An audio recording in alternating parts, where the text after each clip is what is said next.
Soalan kita hari ini, dia ni nak kahwin, cuma dia rasa dia belum rasa bersedia lagi sebab dia rasa diri dia tak stable lagi. Sebelum kita jawab, jom intro dulu. Hai, saya Faiz. Saya Anis. Ramai remaja yang bertanyakan soalan kepada kami tentang cinta. So, sambil kita mengembara, mari kita jawab dalam segmen Bukan Cinta Biasa.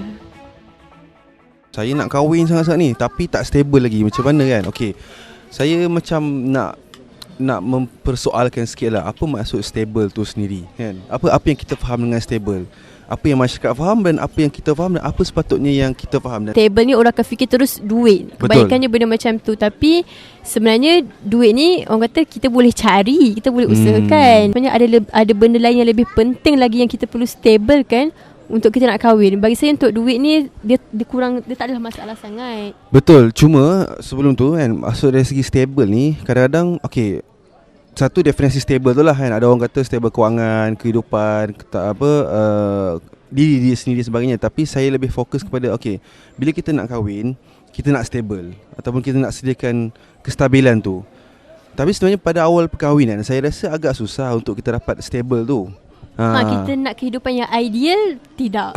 Contoh, kehidupan ideal tu tidaklah. Rumah dah siap, peti sejuk ke, kereta, rumah dah rumah 2 tingkat, teres ke apa, macam dah kira macam dah perfect. Saya rasa macam peti ais tu perlulah. Peti ais tu okey. Tapi saya faham lah, maksudnya kita nak sediakan rumah 2 tingkat, bilik yang cukup, terus kita dah terus fikir okey, aku nak sewa rumah yang terus nak ada rumah yang selesa mungkin. Terus rumah yang ada 3-4 bilik untuk anak-anak. Dah fikir jauh lah untuk anak-anak kan. Tapi kadang-kadang benda tu dia boleh stage by stage sebenarnya. Betul. Macam kita orang pun awal perkahwinan, saya ingat lagi, memang saya decide untuk kahwin waktu belajar. Memang saya willingly dan juga memang nak merasai pengalaman, orang kata bukanlah kesusahan lah juga sebenarnya kan. Ingat waktu kita kahwin, pengalaman kan. Yes. Saya final year kan. Final year juga. Yes, Anis pun final year juga. So saya final year, time tu saya dah kerja part time. Tapi sebenarnya memang tak cukup lah kan. Belum fikir-fikir balik, duit kalau orang kata 1,000, gaji saya tu kat Aussie 1,500 saya rasa dolar. Selalunya memang sewa saja dah 900 lebih. So tinggal berapa je untuk makan dan sebagainya. Tapi tak tahu kenapa pada saat itu kita rasa everything cukup. Betul. Macam rumah yang kecil pun kita rasa besar. Betul. Makanan yang kita spend dalam sebulan berapa, 50 berapa?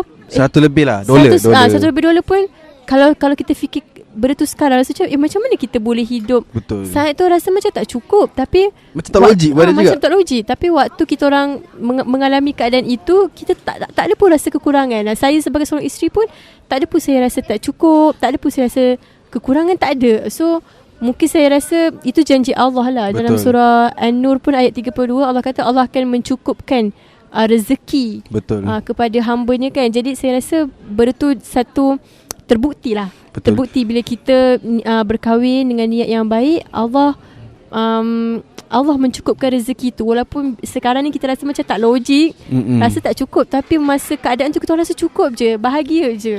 Dan sebenarnya saya rasa asbab kepada saya kahwin dan berpegang pada janji Allah tu, lepas saya part time, sebab saya student. Bayangkan student part time, and at the same time and then saya habis je study, tiba-tiba dia offer kerja full time. So benda tu saya macam, jadi sebenarnya kan, ikutkanlah pengalaman, sebenarnya agak susah untuk kita dapat kerja di Australia. Betul. Dia ada visa lah, students tak ada masalah, kerja dan sebagainya agak susah. Tapi tak macam mana Allah susun cantik je. Allah bantulah. Sesungguhnya Allah lah bantu hamba-hambanya kan. Dan bila kita nak kahwin, untuk para lelaki yang terutamanya dari saya lah, kalau dari segi stable, saya lebih fokus kepada kestabilan betul ya. Kestabilan diri kita. Okey, sebagai contoh kewangan, yes.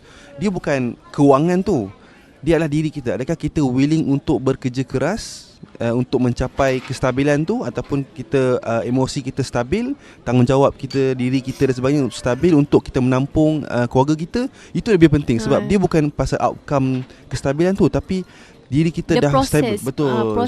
Stabil untuk contoh proses. Contoh bila kita dah kahwin, tiba-tiba ada yang dia macam ada emergency case. Tiba-tiba isteri tu sakit masuk hospital ke, ataupun tiba-tiba kereta kita rosak ke, kita sanggup tak nak buat kerja lebih. Betul. Untuk kita cari duit tu untuk tampung benda-benda macam tu. So it's about macam mana kita kita sanggup tak untuk nak menghadapi cabaran tu lah. Kita sanggup tak nak stabilkan emosi kita, kita tak depress, kita tak overstress, supaya dan kita cari solution. Dan kita tak lepaskan stres tu kepada pasangan kita. Betul lah. Itu yang paling penting. Sebab memang stres, betul. Benda kewangan ni satu benda yang besar lah kan. Tapi saya rasa kestabilan diri tu lebih penting. Dan saya rasa kalau kita yakin pada Allah, berdoa, betul-betul pegang lah. Maksudnya kata surah An-Nur ayat 32 tu betul pegang, yang Allah akan mencukupkan. Allah yang bagi rezeki kepada kita kan, bukan kita. Yes, kita boleh usaha. Itu pun satu tarbiyah juga, di mana yalah kita kena tengoklah, kita kena tengoklah, bukan maksudnya so benda tu kadang-kadang bila kita dah kahwin, mungkin ada benda yang Allah nak uji ke, Allah nak bagi ujian. Itu semua tarbiyah lah dari Allah untuk kita tingkatkan lagi kan kita punya keimanan, kita punya macam mana kita nak adjust, nak adaptation kita terhadap sesuatu ujian tu. Itulah, tapi saya rasa sebenarnya dia lebih manis lah bila kita berada dalam satu suasana yang mencabar. Saya dulu ingat bila kita tengok balik kisah, dahsyat agak dulu kita duduk rumah yang kos rendah. Lepas tu makan pun macam kita bahagia je. So bila kita tengok balik macam seronok juga kan. Macam kita kenang balik lah. Kita pernah lah lalui fasa-fasa tu kan. So saya rasa InsyaAllah menjawab lah untuk para lelaki, even perempuan pun, carilah kestabilan diri dan juga kestabilan emosi kan. Sebenarnya benda tu yang paling penting. Sebab kalau emosi kita tak settle, datanglah bukan setakat ujian, datang nikmat kesenangan pun. Kalau emosi kita tak stable pun, kita boleh bergaduh dengan pasangan kita. So dia kestabilan emosi tu sangat-sangat penting lah. Benda tu yang kami rasa sangat penting lah. Emosi kita stabil, apa-apa ujian yang datang kepada kita pun, kita akan cuba cari juga jalan untuk nak selesaikan masalah yang kita hadapi tu. Betul. So rasanya menjawab soalannya, so yang mana yang rasa nak kahwin teragak-agak tu, teruskan je, yakin pada Allah, tapi usaha. InsyaAllah jumpa lagi. Kalau ada soalan boleh tanya di komen. InsyaAllah. Assalamualaikum.